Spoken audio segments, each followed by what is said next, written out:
Since the early 1980s, the high school youth of Ingomar Church have traveled to Philippi, West Virginia, and each summer we repair homes for low-income families.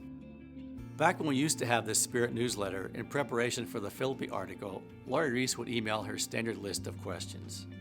Several of her questions were focused on numbers and quantities. For example, how many youth, how many adults, how many 2x4s, sheets of plywood, bundles of shingles, pounds of nails, etc. There's something motivating about numbers, especially large numbers. The bigger the better. But in 2015, things were different. Sure, there were 60 youth, 28 full and part-time adults, and over 3,400 volunteered person hours. We spent $18,000 on materials, $3,500 on food to feed us, and probably close to $1,000 spent on snacks from Sheets. However, there was one small number that dwarfed all of these. One of the family members at the Hedrick site is Nickia. At the time, she was 18. It was just awesome for her to be surrounded by other high school youth. Nickia quickly bonded with several of the Ingomar girls.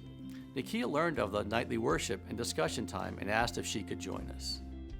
So starting on Tuesday night, Nickia joined us for dinner and worship each evening. She felt right at home with Ingomar youth. At the end of the week, they shared email addresses, phone numbers, and connected via Facebook. Well, early in 2016, we learned that Nickia was pregnant. She reached out to Megan and the girls she had connected with. We next learned that the father was not interested in supporting Nickia. In fact, he was pressuring her to not continue the pregnancy. He was constantly pressuring her to abort the pregnancy. Long story short, Megan and the youth were extremely supportive during the remaining months of her pregnancy. They helped bring Nickia through those difficult months. So when is one greater than any other number? It's when it represents one life. On September 25, 2016, Nickia delivered a healthy boy named Dustin Glenn.